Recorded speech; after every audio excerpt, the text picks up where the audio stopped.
understanding, and Proclamation. Item B, Mayor's Cup Award winner. And item 3, introduction of Mayor Turgeon's family visiting from Greece. Is there a motion? so moved, Madam Mayor. Any discussion? All in favor, say aye. Aye.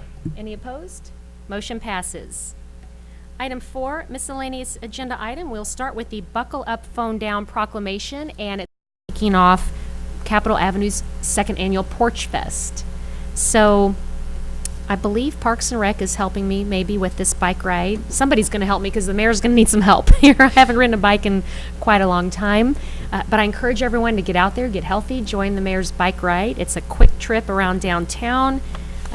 Starts at the intersection, I believe, of Marshall and East Capitol. So who else is with me? Who's riding? Carlos. Oh, Carlos. All right. Are you going to ride? Really? Okay, thank you, Carlos. All right. Carlos is going to. Please. Thank you, Carlos. All right. Okay, everybody. Ken? All right, going around. Okay, we're going to have all the council members. Well, and we do have Councilman Hussey and Kimna will be setting up Porch Fest that day as well. So anything to add about Porch Fest? Just come on out. It's 1 to 4. I think we've got about 12 porches, live music from 1 to 4, food trucks. So bring your cash to tip the artist, buy some food, and just enjoy. Should be a great day. It'll be a fun time on Capitol Avenue, so looking forward to that. So hopefully not just limited to council members, everybody out there come out to the mayor's bike ride. Okay, are there any council announcements? All right, so we will go on to item B. We have an announcement for Campo. Mr. Sanders. Thank you, Madam Mayor. The Capital Area Metropolitan Planning Organization, which is responsible for long-range transportation planning for the greater Jefferson City area, including St. Martin's, Wardsville, Holt Summit, and Taos, and the county areas in between, is starting their public involvement process for the update of their long-range plan. They've adopted the tagline Campo 2045 and beyond. We are starting out with there's a survey that's going to be going live in the next day or so. There's a URL on the flyer that's handed out. It will be on the Campo and Jeff City webpage. We're starting out with an open house next week, October 10th, either in this room or the room across the hall. I'm not quite sure since it doesn't say. But that'll be 3 p.m. to 6 p.m. in the evening. And then we'll have another meeting north of the river in Holt Summit the following week. I would encourage anybody that is interested in the goals, strategies, and priorities of determining the transportation improvements we have over the next several years to be involved, fill out the survey, or come to an open house. And we hope to be done with the plan hopefully in the spring of next year. And I'll be glad to answer any questions. Thank you. Any questions for Mr. Sanders? Okay, thank you.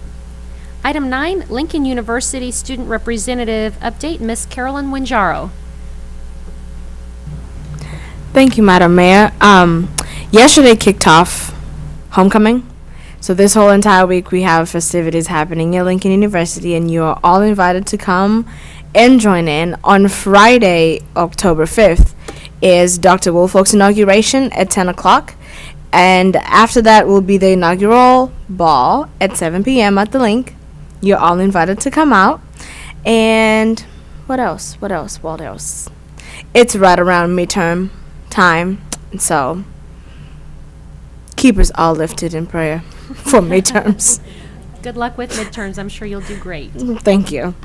And the parade, did you mention the parade Ooh. on Saturday? Yes, and on Saturday, I knew I was forgetting something. Thank you, Madam Mayor. On Saturday morning, we're going to be having a parade. It's going to be, I believe, if I'm not very much so mistaken, I think at 9:30. starts at 9:30 in the morning. It starts, I'll be in the parade, so I should know where it starts, but. It starts at Broadway and High. Thank you. Yes. Yes, like it did last year, Okay. yes. Okay. Looking forward to that. Yes, and it's going to be fun. A lot of faculty members will be marshals and students as well. So just come out and have fun. Great. Well, we'll be looking forward to participating in the homecoming festivities and welcoming alumni back. And if you can, I believe the international student body will be having a flash mob, so you can dance too while marching in the parade. Okay. Yes. Well, I hope I can meet up with the flash mob. We need to make that happen. All right. All right. Thank you, Carolyn. Item 10, presentations from the gallery on specific bills or resolutions. We do have Mr. Charles Scornia signed up to speak on Bill 2018-57. Welcome.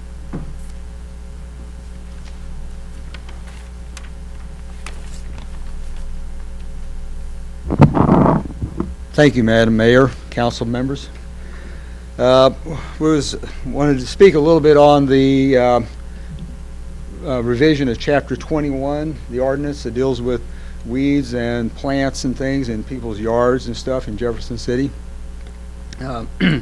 First of all, I would like to know that I support the resolution as it is written.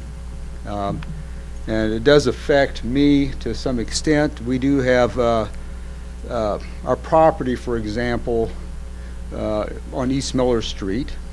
We are, other than the street, we're surrounded by stormwater drainage, 2 creeks. Allowing, this bill would allow, of course, for native plants and vegetation to occur on your property at a greater extent.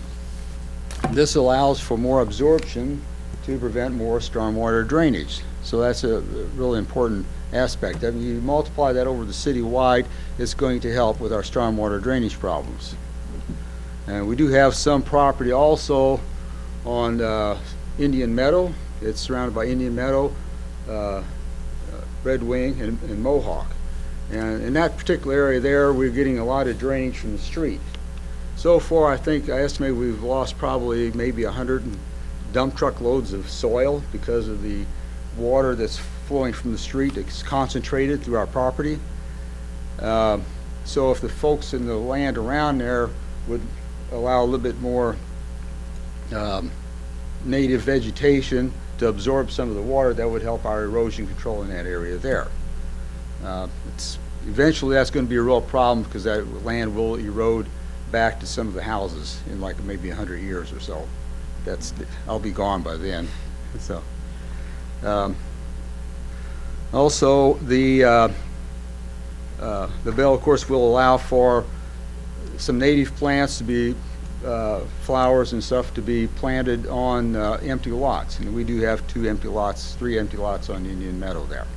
And again, that would allow some beautification for the native wildflowers and to be presented other than mowing it off with a brush hog every once in a while. So anyway, that's kind of my brief comments on this. I do support the bill, and if you have any questions of me. Thank you. Are there any questions? If not, Okay. thank you very much. Thank you, Mr. Scornia. And I'll give you the name of a couple of resources, too, that have more information about this topic. So grownative.org has some information about native plants. And also Mrs. Carol Davitt, and it's spelled D-A-V-I-T, is the executive director of the Missouri Prairie Foundation, and she has some great resources. Her email is Carol Davitt, so it's Carol and D-A-V-I-T, like T as in Tom, Carol Davitt at gmail.com. And she is a wonderful resource for what kind of plants can be planted. She sent council an email today and would be happy to visit with any citizens or anyone that would like to know more about native plants and their role in Missouri. So she's also someone good to talk with. Like I say, it does really define things well, the bill does, so what you can do and can't do, and there was a lot of ambiguity with the other previous ordinance dealing with this that left for a lot for subjective interpretation. And this here is more objective and it's more clearly defined. So thank you very much. Well, appreciate you. Thank you very much. Okay, item 11, consent agenda. Is there a motion to approve? Second. Any further discussion? And I know on item C, there was a question at Public Works and Planning about the ramp on High Street that staff did a follow-up with the 2 adjoining property owners and that they were fine with that. Correct. Okay. Any further deliberation? All in favor, say aye. Aye. Any opposed? Motion passes. Item 12, bills introduced, 2018-55. An ordinance of the City of Jefferson, Missouri approving a preliminary PUD plan for property address as 3410 Sherman's Hollow. Mr. Barron. Thank you, Madam Mayor. This property is located on the corner of Wildwood Drive and Sherman's Hollow, about a quarter of a mile north of West Edgewood Drive, as shown highlighted on the screen. It's currently a vacant lot that's been at that corner for a number of years, for sale, I believe. And this is the current zoning situation for the area. The property is zoned a PUD, planned unit development. Just to the north of the property is the Jefferson West apartment complex. Just to the west of the property is a townhouse-style development, residential, attached residential. To the south and to the east is office buildings. The property was recently purchased by the owners of the Jefferson West apartment complex, and is their desire to build 2 residential duplexes on the property and make them available for rent as part of their portfolio in that area. So this is the PUD plan for the development of this vacant lot. It involves digging into the property. There is some slope there, and constructing 2 residential duplexes. The site design is such that the stormwater, some of which runs down toward the townhouse style development to the west, would be redirected, at least for the part that's being developed, toward the road, Sherman's Hollow, and then directed into the stormwater system there on the road. The units would each have a garage for their use. And this is the building elevations that were submitted as part of the PUD plan. So the fronts of the buildings would consist of brick, and the sides of siding. This is similar to the existing townhouse-style development that's adjacent to the property. So they made a conscious effort to design these new buildings in a similar manner as the other residential units in the area. The Planning and Zoning Commission heard this application at their meeting on September 13th and voted recommendation for approval of this preliminary PUD plan. Scheduled for a public hearing on October 15th in front of the City Council. And that hearing would take place at 6 p.m. here in this room.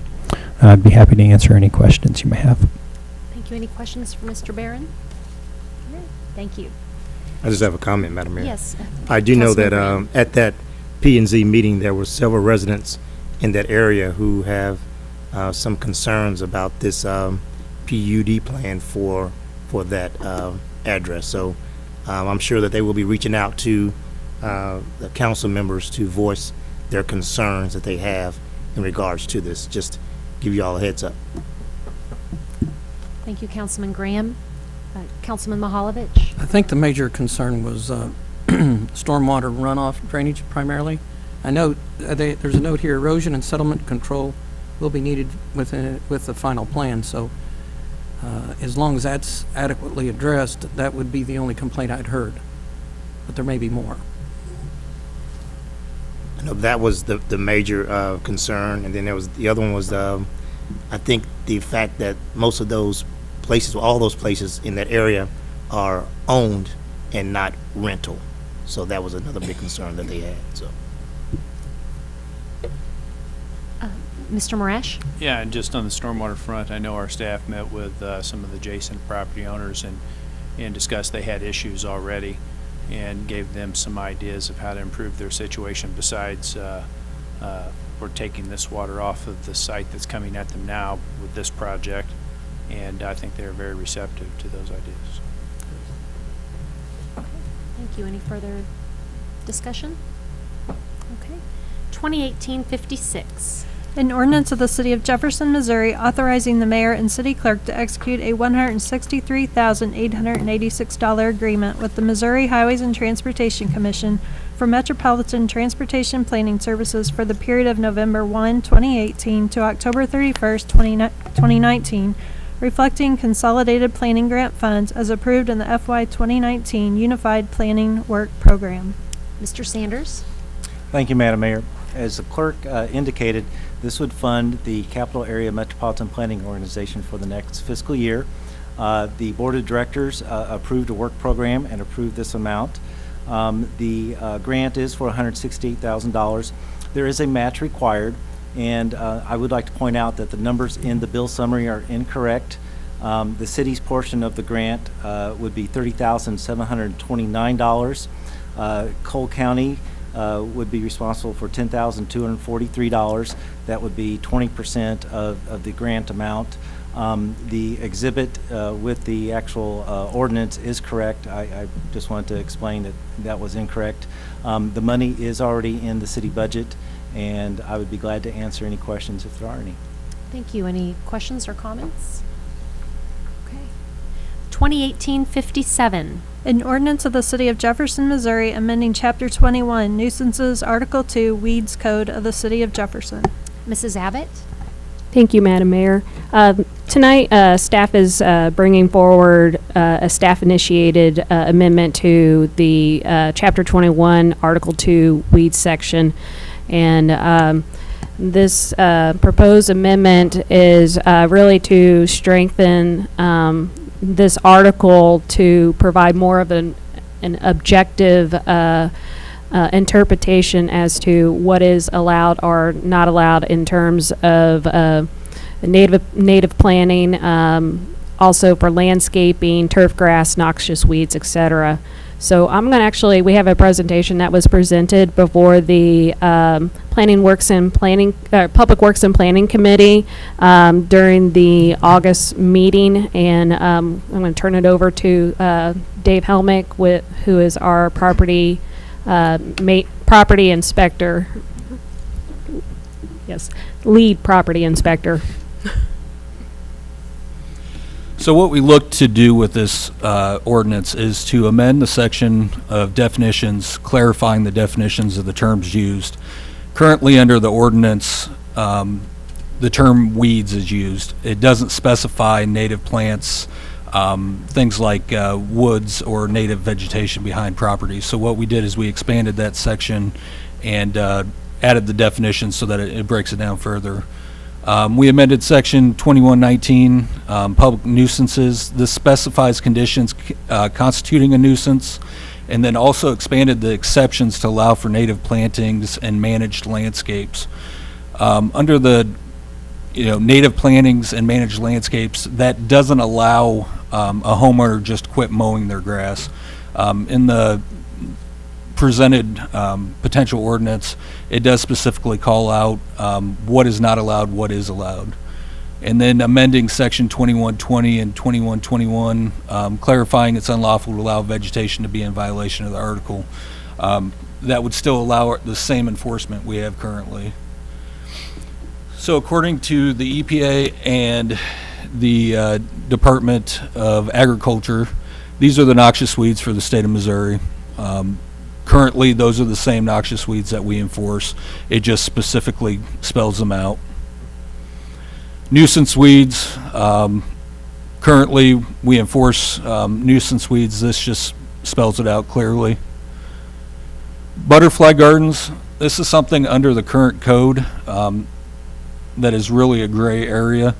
What the code that we're bringing forward does is allows people to cultivate wild plants, butterfly gardens, in a controlled setting like what you see on the screen there.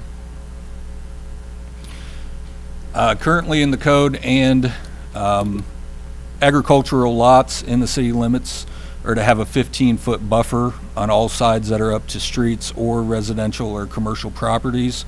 Under the new ordinance, what we're looking at is a 15-foot buffer on undeveloped lots as well. Currently, there's no wording that specifies what needs to happen there, so this would allow us to enforce a buffer on those lots. Steep slopes with vegetation. This involves mainly the stormwater issues. Steep slopes, anything greater than a 20-degree angle, would be allowed to have native or cultivated vegetation on it, pending that it's free of noxious and invasive species of weeds. Native and ornamental vegetable gardens. Yeah, vegetation. So basically, as long as it's cultivated, it's native plantings, there's a buffer, and it's free of noxious weeds or invasive species, it would be allowed under the new ordinance. Violations stay the same, and the enforcement of those violations would stay the same.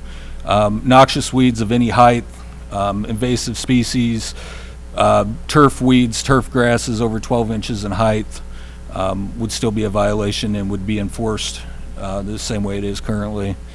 Vegetation impeding traffic, whether it's foot or vehicle traffic, and then also unmaintained lots in residential neighborhoods would continue to remain a violation. And in developing the ordinance, I went through and looked at many other cities as well as state and federal agencies for what they recommend and what works and what's beneficial to the urban landscape. And then we'd be happy to answer any questions. Thank you, Mr. Helmig. Are there any questions of council? Okay, that was a very clear presentation, so thank you. Item 2018-58. An ordinance of the City of Jefferson, Missouri, amending Section 19-401, Motor Vehicles and Traffic of the Code of the City of Jefferson by the modification of a portion of West Ashley Street. Mr. Marash? Thank you. This was a citizen request to the Traffic and Transportation Commission, and basically it just adds one additional parking space back to West Ashley, just west of Jefferson. Okay, any questions? All right, thank you. 2018-59. An ordinance of the City of Jefferson, Missouri, amending Section 19-401, Motor Vehicles and Traffic of the Code of the City of Jefferson by the modification of Norman Drive. Mr. Marash? Again, a traffic and transportation item.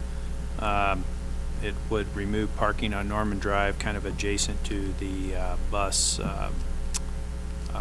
first student bus area. Any questions? Thank you. 2018-60. An ordinance of the City of Jefferson, Missouri, amending Chapter 19, Motor Vehicles and Traffic of the Code of the City of Jefferson by the deletion of Section 86, Roundabout, subparagraph F. Mr. Marash? Thank you. Again, another traffic and transportation issue, Traffic and Transportation Commission issue. Staff noticed we have a section in the code called roundabouts where it just lists roundabout intersections, so we don't remember to go back and add them when we construct new roundabouts. It gets out of date pretty quickly. Other than that, it doesn't do anything regulatory.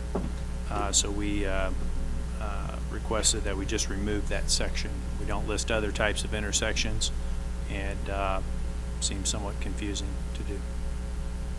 Okay, any questions? All right, thank you.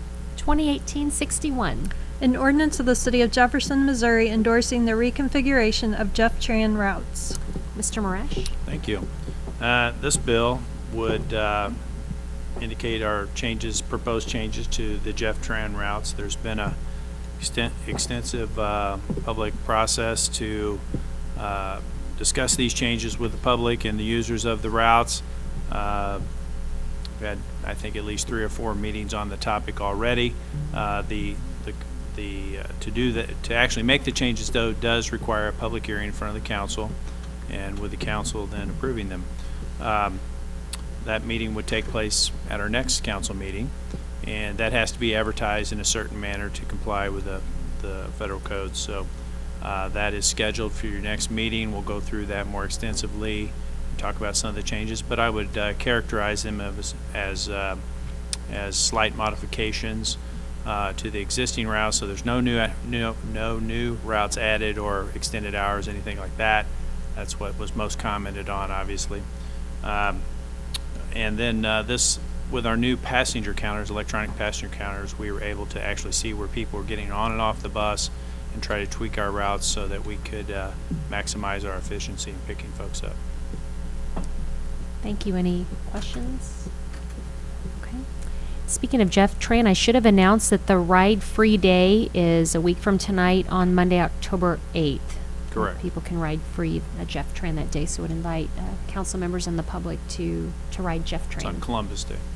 Columbus Is Day. that right? Yes, I think so. Okay, thank you.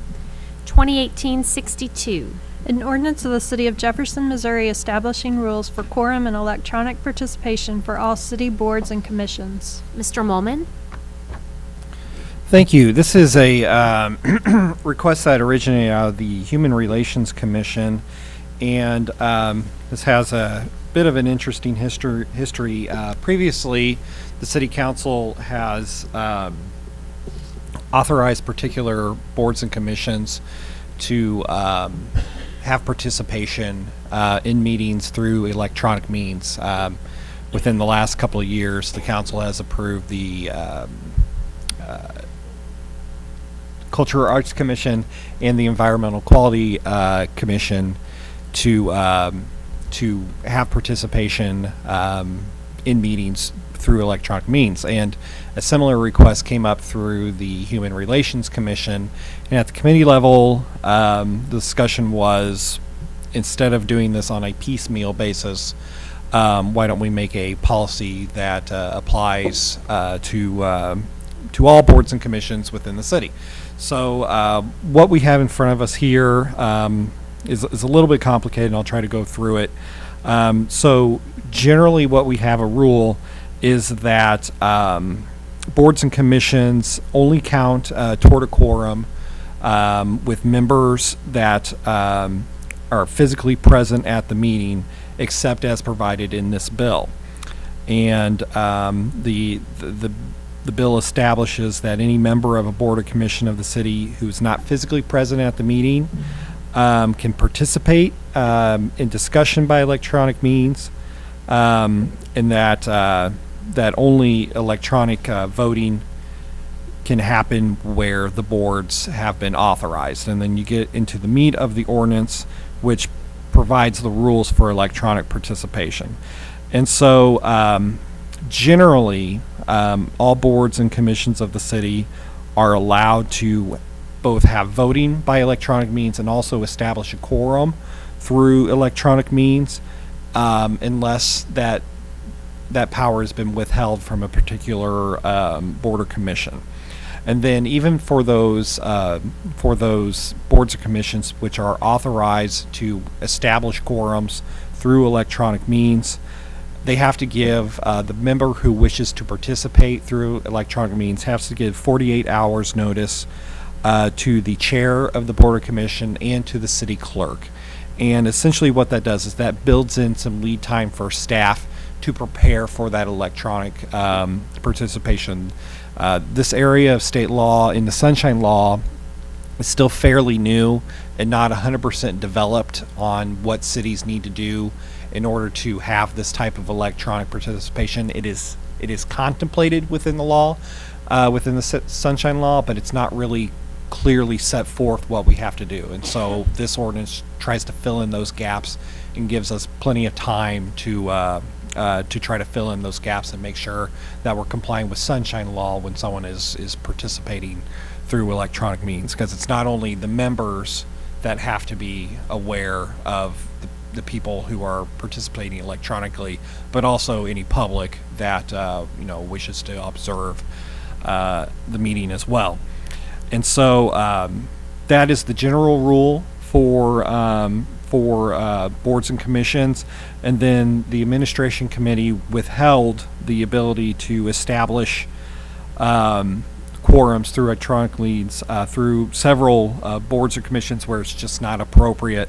Those boards are Planning and Zoning Commission, Board of Adjustment, Historic Preservation Commission, Parks and Recreation Commission, Police Personnel Board, Transportation and Traffic Commission, the Plumbing Examiners and Review Board, Electrical Examiners and Review Board, Tax Increment Financing Commission, and the Facade Improvement Committee. Essentially, there's kind of two criteria that went into that list. It's either A, you have to have physical members present for due process reasons. Some of these boards take governmental action. They exercise part of the sovereign powers of the city, through issuing things like variances In the case of the Board of Adjustment, or actually issuing licenses in the case of electronic or plumbers boards. And then there's other commissions like the Parks and Recreation Commission, the Transportation and Traffic Commission. While they don't take affirmative actions like that, their essential purposes are really kind of usurped when the public isn't able to come to meetings and have one-on-one, face-to-face conversations with the people that sit on those boards. And so it kind of creates a complicated system, but we think this is the best way to do it, to make sure that we're complying with both state law, sunshine law, and then also kind of fundamental due process law as well. So that's fairly complicated. I'm happy to answer any questions, and this has been going through the administration committee for since early summer, it seems like, and there's been several versions of this. So if anyone has any questions, I'm happy to help out. All right, any questions? All right. Well, thank you for that explanation. You were pretty clear, so appreciate it. Item 13, bills pending 2018-45. An ordinance of the City of Jefferson, Missouri, amending Chapter 30 Solid Waste, Article 1, Code of the City of Jefferson, pertaining to the definition of responsible party. Mr. Sanders. Thank you, Madam Mayor. Could you go to the next slide, please? This bill would authorize changing the responsible parties definition in Chapter 30 of the Solid Waste section of Code. Basically, right now, a responsible party is defined as the property owner, and they're required to maintain a trash service for all units that are occupied, except that a owner of a single-family residence or duplex may assign that responsibility to the tenant. The change would redefine the responsible party as the property owner, and the property owner of those, any property owner can assign the responsibility to a tenant through a through a separate contractual agreement, but the property owner themselves would still be responsible for obtaining trash service. We have previously presented some statistics that show an overwhelming majority of certain types of trash accumulation or no service trash violations are largely within rental properties, 1 and 2 single unit family dwellings. And I can go through the whole PowerPoint again if you wish, or I'd be glad, or my staff would be glad to answer any questions if you have any. Are there any questions? Councilman Hussey?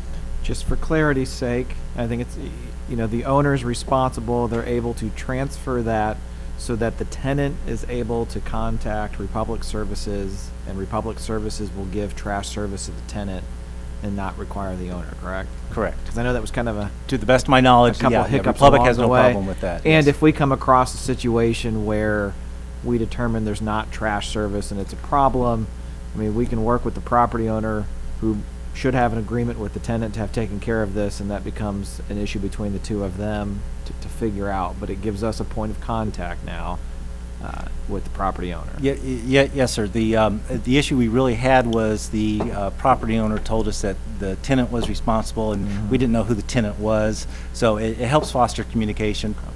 Yes, sir.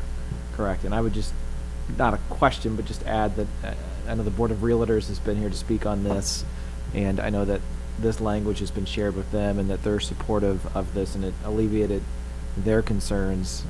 I appreciate council taking some time on this particular bill to work through those changes, and Councilman Hensley's not here tonight, but he had drafted some language as well that ultimately led to this. So I look at this as a thorough process to take the interest of varying parties into consideration to come up with a policy that better serves the city on its enforcement mechanism, and also clarifies for property owners, landlords, realtors, specifically what their responsibility is as well. Thank you.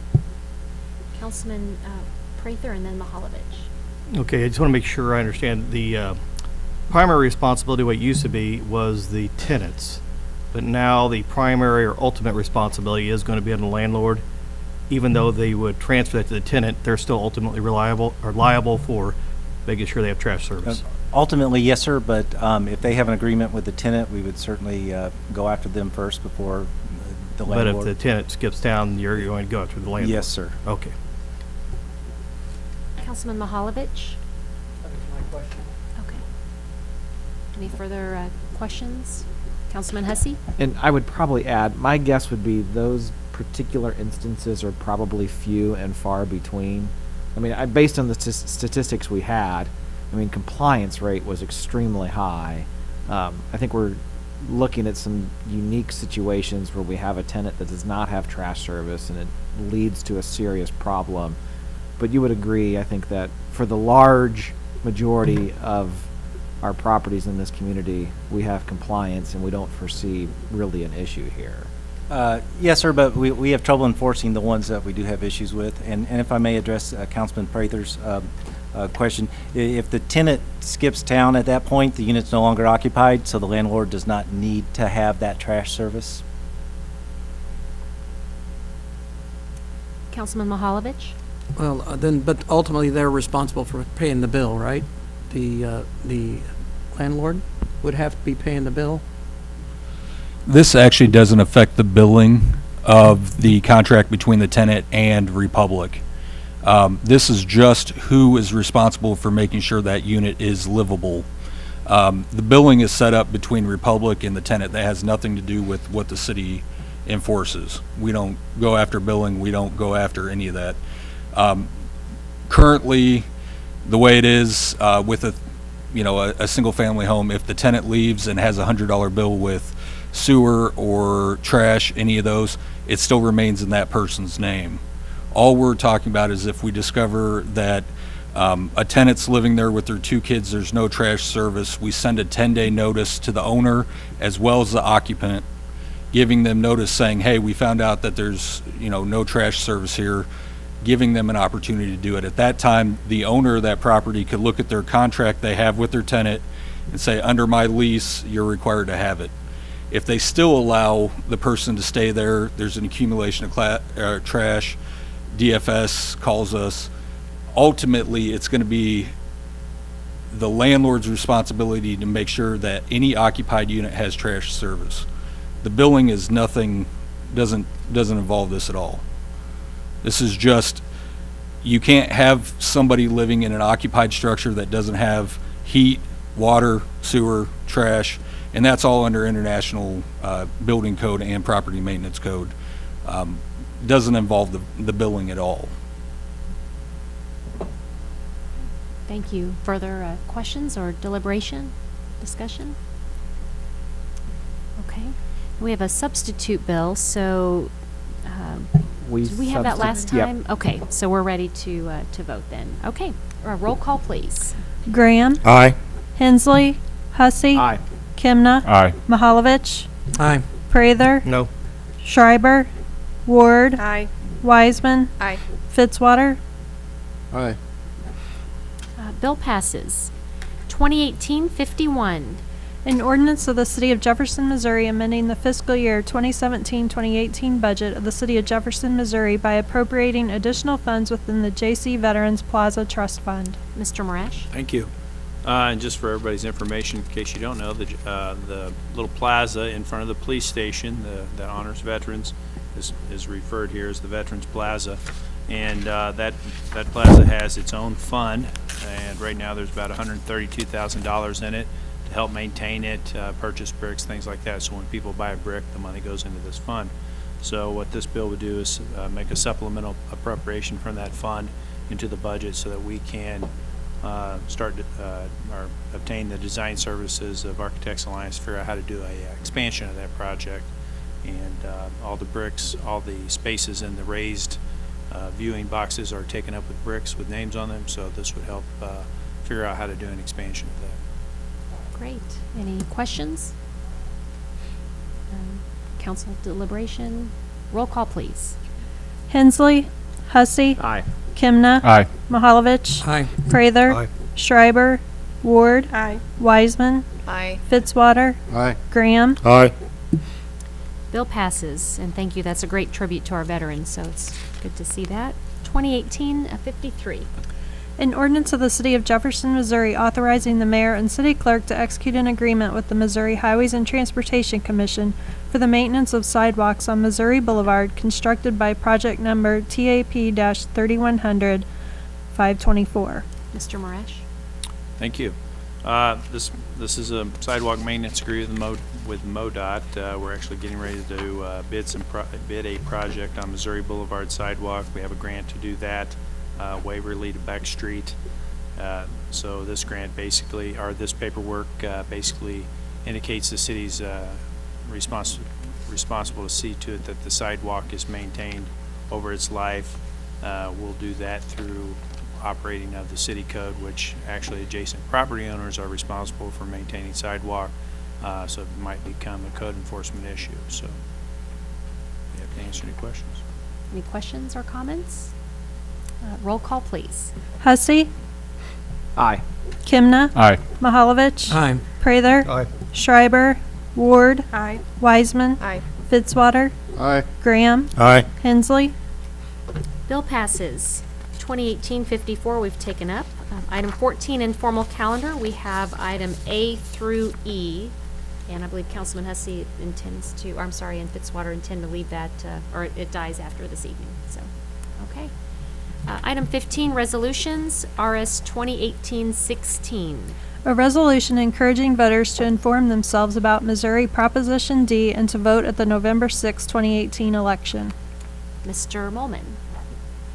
Thank you. This resolution provides educational information to the voters of the city of Jefferson and encourages them to participate in the November 6, 2018 general election. Specifically, this resolution talks about Proposition D.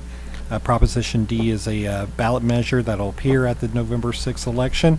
And what it would do, it would raise the state motor fuel tax by 10 cents, which is phased in over 4 years, 2.5 cents per year.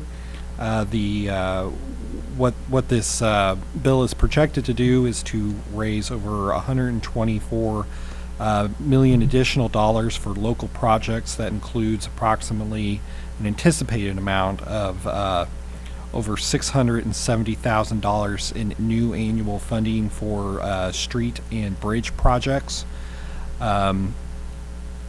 The funds of Proposition D are constitutionally restricted to 3 uses, which are specifically road and bridge projects, the funding of the actual cost of the Missouri State Highway Patrol enforcement of local laws, and the cost of collecting the tax. Thank you, Mr. Molman. Any, do we have a motion to approve this resolution? So moved. Second.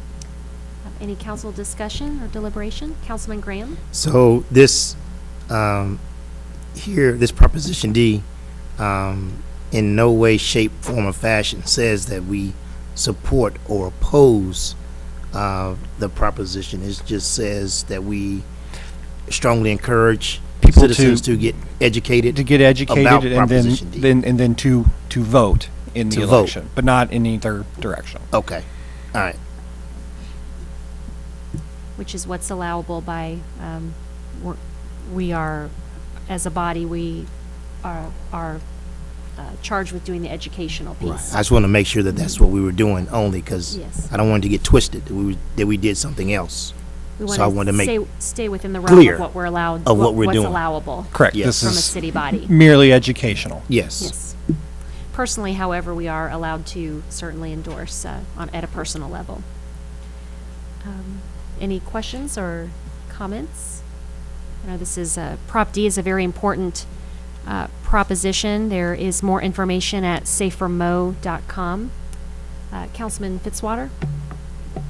I was just going to add, this issue has been vetted by the legislature for a number of years. So I think there's been a lot of discussion on both sides. I mean, folks are going to decide on their own, but it is a critical issue for the state of Missouri. There's been a lot of input. The legislature sent it to the ballot overwhelmingly. I think people need to get engaged and find out what it does, but it is very important for our community, our county, and our state. Thank you, Councilman Fitzwater. And, of course, Lieutenant Governor Kehoe has made presentations about this here in Jefferson City, and some council members were there to hear and learn more about this. And also Governor Mike Parson has been very instrumental. So it's great to see the governor and lieutenant governor moving forward and working together to educate and promote this initiative. So just again, a reminder to everyone to vote in November. Any further discussion? Roll call, please. Kimna, Aye. Mahalovich. Aye. Prather. Aye. Schreiber. Ward. Aye. Wiseman. Aye. Fitzwater. Aye. Graham. Aye. Hensley. Hussey. Aye. Resolution passes. Item 16, presentations from the gallery. We have no one signed up this evening. Item 17, council and staff discussion of presentation topics. Any council comments this evening? Item 18, any new business? 19, any unfinished business? I do remember there's donuts and coffee outside for birthday, for Jefferson City, birthday being the capital, so please grab one on your way out. Item 20, a motion to adjourn. So moved. All right, all in favor say aye. Have a great evening.